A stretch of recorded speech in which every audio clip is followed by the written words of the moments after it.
आं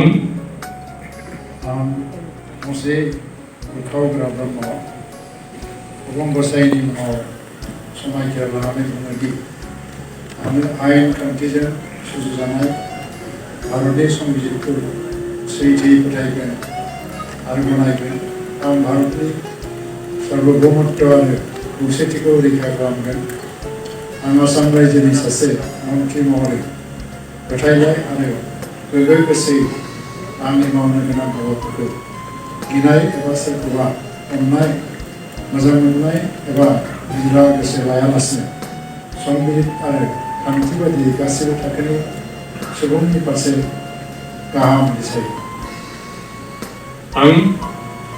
आं मुसे उखावग्रा ब्रह्मआ अबं गसाइनि मुङाव समायखिरा लानानै बुङोदि आसाम रायजोनि सासे मन्थ्रि महरै बिबान मावफुंनायाव आंनो मन्थ्रि महरै दैथाय हरनाय एबा मिथिहोनाय बाथ्राखौ जायखिजाया सुबुं एबा सुबुंफोरनो थोंजोङै एबा खेंसालियायै बेखेवनाय एबा मिथिहोनाय नङा।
Sri Porimal Shukla Buddha, Minister Designate.